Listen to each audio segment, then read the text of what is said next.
Free audio post-production by alphonic.com. The following podcast is a deep, shallow dive production. And you're going to love it. Okay, let's go.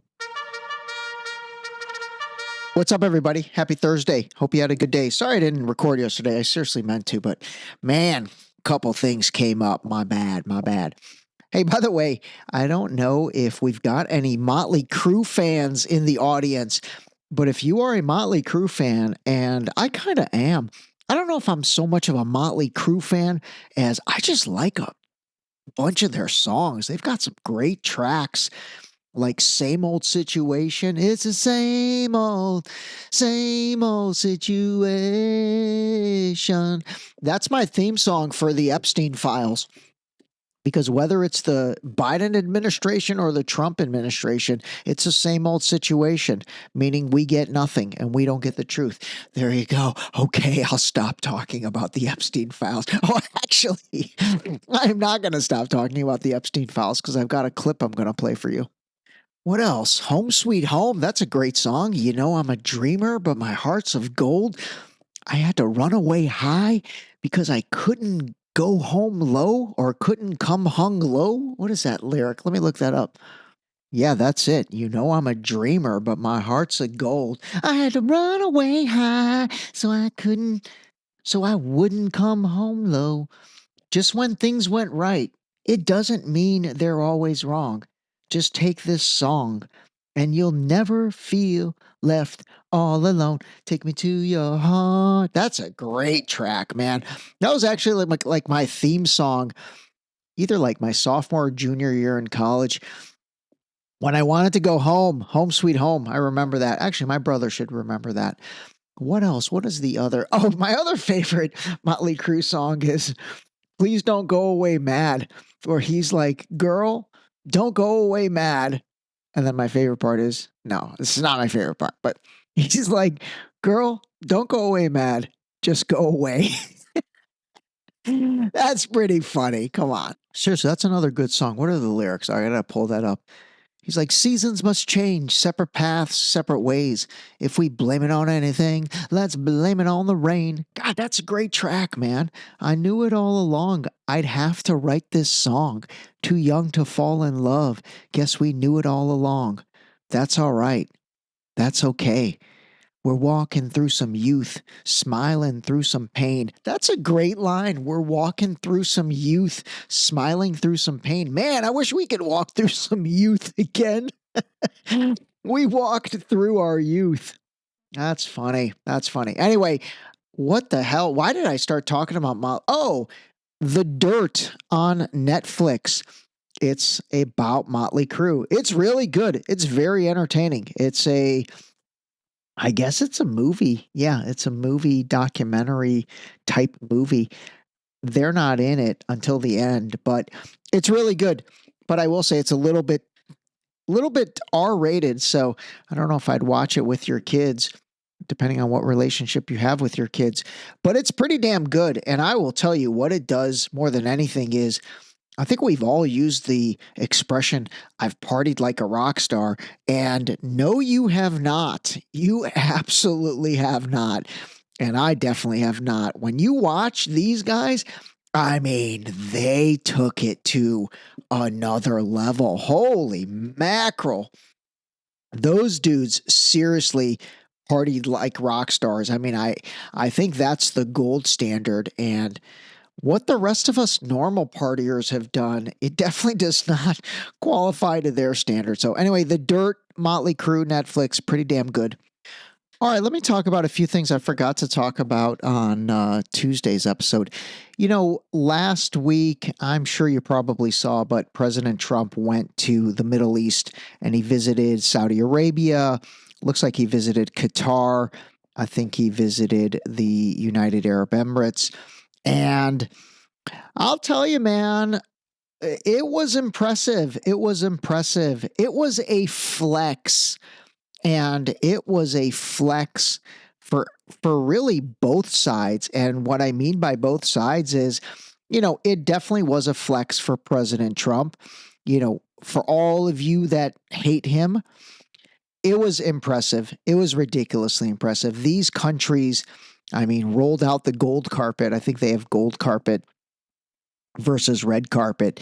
But the show of respect and the show of power. Now again, there's a lot to all this. Don't think I'm just accepting everything from a simplistic manner. I'm really not. But I will say there is zero chance what these countries did and how they treated Trump. There's zero chance they would have ever treated Obama, or actually probably Obama too, but I meant Biden like that. So it definitely was a flex as far as, I guess, people wanting to woo Trump. Now, again, we're just going to leave that there. We're going to leave it as it was a powerful flex, and it was something that honestly was ridiculously impressive. It was ridiculously impressive for Trump to command that kind of greeting and recognition. Okay. Now, it was also a tremendous flex for these countries. I mean, Saudi Arabia in particular, but Qatar as well. And, these guys have a lot of money. And the question is, how strong are their militaries? I have to imagine they're a lot stronger than we might think because they have so much money. Oh my God. And that just shows you, you have to take a step back. Where do they get all this money to build their countries? Quite frankly, in a matter of 20 to 40 years into such extravagance. It's from oil. I mean, natural gas as well, but primarily oil, Texas crude, as they say. What was that? What was that show? Green Acres? Yeah, Green Acres.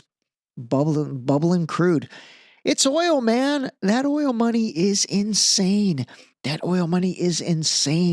And it makes you realize, honestly, I'll tell you what it makes me realize is if Iran, the country of Iran, had, I mean, there's a lot to this, and I don't want to get into it today, but let's say there had been proper relations with the United States from 1980 until now. Saudi Arabia, Iran is Saudi Arabia. Iran is Qatar. Like that extravagance and that money, that was the path they were headed down. And then things fell apart, with the Shah of Iran and Jimmy Carter and all that. Anyway, I'll get into that in another episode. But my point is that this visit by Trump was a double flex. It was absolutely a double flex. It was a flex of Trump flexing, and then it was a flex of these countries flexing. And we shall see what happens. I mean, obviously he did not go to Israel on this trip. There's a lot of scuttlebutt about that. I'm telling you, man, I think a lot of that is just a little bit of smoke and mirrors. I don't think Trump will ever turn his back on Israel. I don't think Trump will. I know he doesn't like Netanyahu, and I've talked about this so many times, but again, at the end of the day, I'm really not sure how much of this is front facing for the cameras and for the public, because they have kind of hit that tipping point. And as I've talked about on previous episodes, the tipping point with MAGA voters and the tipping point with Christians. That's all they care about. They don't care about the tipping point with liberals or leftists. Thanks, Greg Stoker. And they don't care about that. They care about the base, the MAGA base, and then the Christian donor base not turning their backs on them. So that is happening. I think the MAGA non-Christian base, the non-religious MAGA people, they absolutely are kind of not happy with certain things. And that's where, as again, I talked about last week, the Marjorie Taylor Greens of the world, and then the what's his face, Matt Gaetz of the world, and some of these other, super MAGA Republican Congress people. Matt Gaetz is not in Congress anymore, but he still has a big following. That's where those people have been brought in my opinion, to kind of, be the ones that are speaking up about, we shouldn't be supporting Israel. We shouldn't be doing this. Because that's all by design. They're calming that base. They really are. They're calming that base. I just don't think that fundamentally Trump's ever going to truly turn his back on that. I just don't. I don't. Maybe I will be proven wrong with that. So anyway, we shall see.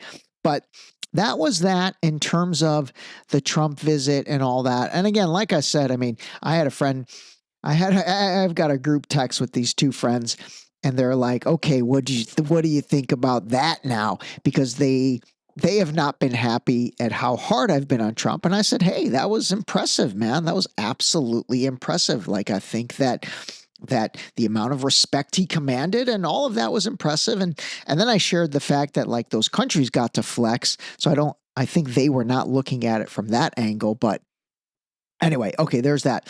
Okay. The other thing that happened last week, and I haven't really even spent much time on it because, again, I just don't really believe it at surface level.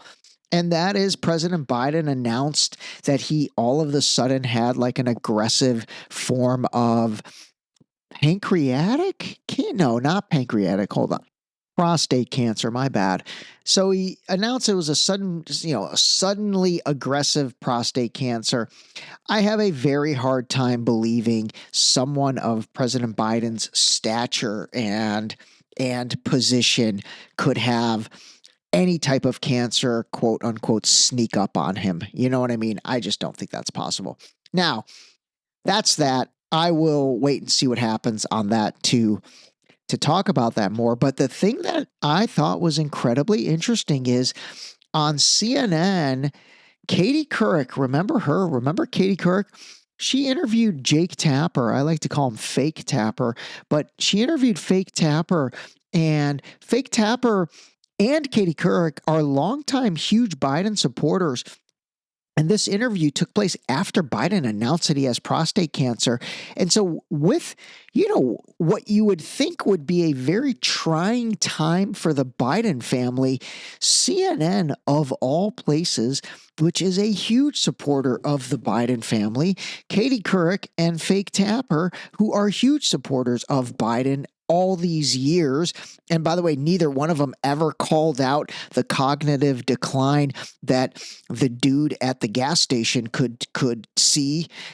They never said any of that. But now all of a sudden, after he makes his prostate cancer announcement, here's the interview that they do. How big a factor was the Hunter stuff? I think it was considerable. I think Hunter was driving the decision making for the family in a way that he was almost like a chief of staff of the family. Does that strike you as pretty bizarre? It's bizarre because I think he is provably, demonstrably unethical, sleazy, and prone to horrible decisions. Tell me how you really feel. Well, I'm just. All right, let me jump in here. So again, the timing of this, it's like, why now? Why after all these years? First of all, he's right about everything. Hunter is completely sleazy. But again, you've never said this ever before in the past 4 to 8 years. And with everything that went on with Hunter's trial and all of that, Fake Tapper has never come out and said anything negative about Hunter Biden. But now all of a sudden you feel emboldened to do that. Now, I do think he's releasing a book, so maybe that has something to do with it. He's out promoting his book. But again, I think the timing of it is sus. And I don't think this stuff just happens in a vacuum. So like, if anything, they're not at all being cognizant and empathetic toward this major prostate cancer announcement the Biden family just came out with. And instead they're attacking Hunter. So listen to this. Look at the record. After his brother died, he cheated on his wife with his brother's widow and then got her addicted to crack. That's just one thing I could say. I mean, I don't have a lot of personal regard for him, and just based on having nothing to do with, I barely have ever met him. I've met him like once or twice.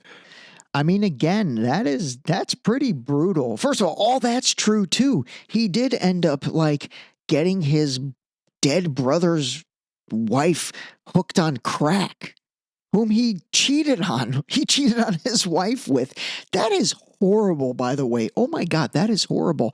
But again, you've never gone at Hunter ever in the past 4 to 8 years, and now all of a sudden you're going at him.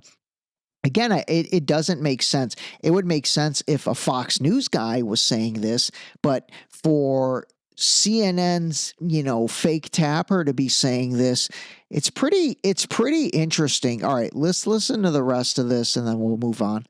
But I knew Bo. Bo was a great, upstanding guy. I knew him too. Really, a real loss for the country too, not just for his family, for the country. But Hunter is not that, and the idea of letting him drive the family car, as it were, is just really, really questionable. All right. Anyway, that clip is definitely making the rounds on social media. Okay, I do want to play this. I'm sorry. I promise this will be... No, I can't promise this. I cannot promise this. I'll try to promise that this will be the last I talk about Jeffrey Epstein for a little while. But I do think this is interesting, and I think it's worth listening to because, again, you're talking about people that technically are on the same team. So Sean Ryan, whom I've talked about before on this podcast, and Tucker Carlson, who I've definitely talked about on this podcast, they did a podcast episode together, and they went at Dan Bongino and Kash Patel for their goofy stance about Epstein having killed himself. So give this a listen.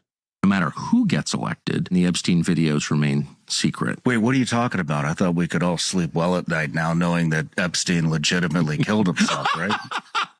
What was that? Did that just come out? You said Jeffrey Epstein committed suicide. You know a suicide when you see one, and that's what that was. He killed himself. You weren't convinced by that? No. Why? I've dug into that, and it's just so spooky. I mean, how do you charge a guy with sex trafficking when there's no end users that have been charged? Who did he traffic to? This is exactly what I've been saying. It seriously is exactly what I've been saying. And by the way, they should have used my Mötley Crüe same old situation. See, I'm smarter than Tucker. What do you think that was? What do I think it was? Yeah. I think it was a blackmail operation. What do you think it was? I think it was a blackmail operation run by the CIA and... Wait for it. The Israeli intel services and probably others. French intelligence always has a hand in everything. I've noticed probably them too. The usual darkest forces in the world colluding to make rich and powerful people obey their agenda. All right, man, he nailed it. This is interesting about Tucker Carlson. Somebody sent me a DM and they're like, why do you like Tucker Carlson so much? And I was like, it's not necessarily I like Tucker Carlson. I like his takes. And so they are claiming he's like a Freemason. And by the way, I don't even necessarily totally understand that stuff. Oh, you know what? That reminds me. Paul Davis. Remember Paul Davis? I did an episode with him. He was the J6er that went from like loving Trump so much that he attended J6 and it completely ruined his entire life to like not even voting for Trump this past election and thinking that Trump is part of this big new world order. We are actually going to record maybe next week or the week after, but we're going to do an episode together where he's going to take us through all this stuff. He's very well versed on the whole concept of like Freemasons and then like what those are and who they are and how that plays out. And then also, things like the Illuminati, things like these secret societies, the Bilderberg Group, all that stuff, which again gets lumped under, I guess, conspiracy theories, but I really don't think they are. I think there's definitely some validity to them because again, where there is smoke, there is fire, and there's a lot of smoke around that stuff. So anyway, Paul and I are going to do an episode about all that. But anyway, what I was saying was somebody sent me something and they claim Tucker's part of all that. And he's like controlled opposition, meaning they put him in this role. I don't know, man. Anything and everything is plausible. I will give you that. But again, if I am operating from a position of just judging takes, man, I think it's a competition between him and Candace Owens for the best take person. So anyway, all right, there's that. That'll hopefully be the last thing I talk about Epstein for a while. We shall see. Let me see what else I want to talk about today. Oh, you know what? This clip got a lot of activity, probably over 200,000 total views and likes and all that. So it is a clip from Dave Matthews, from the Dave Matthews Band. All the little ants are marching. And he's been very vocal about his, I guess, opposition of what's been going on in Gaza, and definitely about Netanyahu in particular. It's been pretty interesting. He's been one of the biggest A-listers that, would you consider Dave Matthews A-list?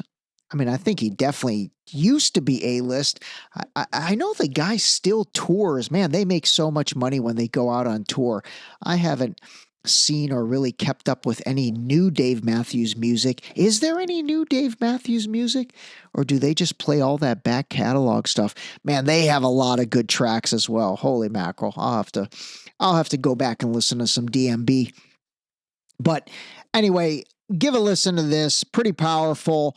And it's the combination of two clips. Now, the first clip, I'll jump in so you know, but this first part was actually during the Biden administration.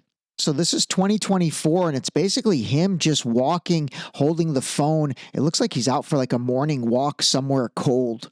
I have a question. If every humanitarian aid, every human rights organization in the world, Oxfam, Amnesty International, the UN, Doctors Without Borders, if all of them, Human Rights Watch, say there's a genocide happening in Gaza, why is our government more outraged by the use of the word genocide than they are by the possibility of one being committed? Oh man, this goes along the lines of same old situation. So that was Dave in 2024. And again, the administration he's talking about is the Biden administration. And now this is him, I believe, at the beginning of 2025. Actually, you know what? This is still during the Biden administration, but it was when Netanyahu spoke to Congress. I just think it's terrible when the majority of the world is looking at this man and what he's doing in Gaza, and then also what he's overseeing in the West Bank and East Jerusalem, that we're welcoming into the so-called sacred halls of our government. This has been an ongoing struggle for people that just want to have dignity and be able to live. All right, so there's Dave Matthews making his first appearance on the Deep Shallow Dive, DMB, on the DSD. I like it. All the little ants are marching. I love that song. That's another great song. That really is. What other? Satellite. That was a good Dave Matthews song. Crash Into Me. I think Crash Into Me might have been like one of his most popular ones. Okay, hold on. Let me ask ChatGPT. Okay, yes. Crash Into Me, Ants Marching, Satellite, Gray Street, Two Step, Don't Drink the Water, Tripping Billies, The Space Between, Stay, Wasting Time. That's one song, Stay Wasting Time. And then So Much to Say. Those are the top 10 DMB tracks. All right, let's see what else. What else do I want to talk about? Oh, you know what? I'll tell you what I'm going to play for you guys. I'm not sure if I'll release this on Friday or release it maybe on Monday, but man, this interview I did with Pastor Stephen Henderson from Arizona, the guy I said who is just a live wire, man. It was a very interesting and informative episode for sure. I think you guys will really enjoy it and you'll get a lot out of it. But this was the clip of his that I saw and that I posted, and quite frankly, what caused me to reach out to him. And I'm going to play it for you right now, and I'll probably play it again at the beginning of that episode. But I'll play you a little snippet of it. How about that? What were our troops doing in a foreign country that never attacked us, huh? What were they doing over there? Invading a foreign country. I don't believe in that. Amen. So this is him at one of his sermons, and he's talking about Iraq and Afghanistan and saying, what were our troops doing in a foreign country that never attacked us? Actually, he's specifically talking about Iraq in that situation. So listen to this. This is interesting what someone asks. Amen. You don't believe in 9/11? It was a little hard to hear, but somebody said, you don't believe in 9/11. And listen to my guy's answer. Who here believes the official version on 9/11? Look around. Look around the room. Are you looking around? Look around. Wake up. Who believes the official story on 9/11? Okay, who believes 9/11 was an inside job? Yes. Look around. Now, you told us before the service that God led you here. Maybe this is what God wanted you to find out, that 9/11 was a fraud, and that our country actually has the satanic world government located in New York. It's called the United Nations. And our country is taking over the whole world for Satan and Israel. Okay, that's what's really going on. Oh, man, I forgot he goes there. My bad on that. Actually, not my bad, but, well, kind of my bad, but not really my bad. All right, that's it. I'm going to play that. That was the little snippet. It's a really good episode. I might try to release it on Monday. You know, maybe that's what I'll do. I do have a little bit of a backlog of interviews. Well, not that bad, but like 3 or 4 that are still yet to be released. Maybe I'll release the episodes on Mondays since I have a hard time recording my own original on Sunday. I think that's what I'll do. I'll start to release the episodes on Monday. Not a bad call. All right, we're at 26 minutes. What else? You know, I think the only other thing I'd like to kind of talk about today is, you know, again, just call a spade on the people that you like. I'm telling you, it's actually very liberating when you start to do that. And when you have the ability, actually, more than anything, I will tell you this, when you have the ability to criticize, let's say the person you voted for, whether that was Kamala Harris or Biden, Obama, whoever, any Democrat or Trump or any Republican, you know, when you have the ability to be critical of the people that you support, when you get into discussions or even arguments with people on the other side and you can be critical about something that the person they hate and that you supposedly are supporting, but you're able to point out and you know, call a spade, seriously. You know, the funny thing is it kind of disarms them. And in many ways, it ends up allowing you guys to connect on something. And then you can have a much more fruitful and beneficial conversation versus both coming at it from, you know, such a position of hate. I'm telling you, man, that is definitely a powerful way to communicate with people that might be on the other side of issues from you. It really is. And in order to do that, you sort of have to get rid of your whatever party worship syndrome and realize that none of these guys are doing 100% of things right. And they're just not. So anyway, I'd really encourage you to think along those lines. All right, 28 minutes. I'll wrap it up.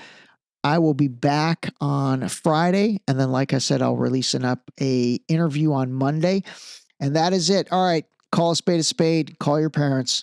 This episode was brought to you by the new book, Deep Shallow Dive Into You, available now on Amazon and Barnes & Noble in hardcover and paperback. Don't forget to sign up for our new mailing list on our website at deepshallowdive.com. Great way to end it.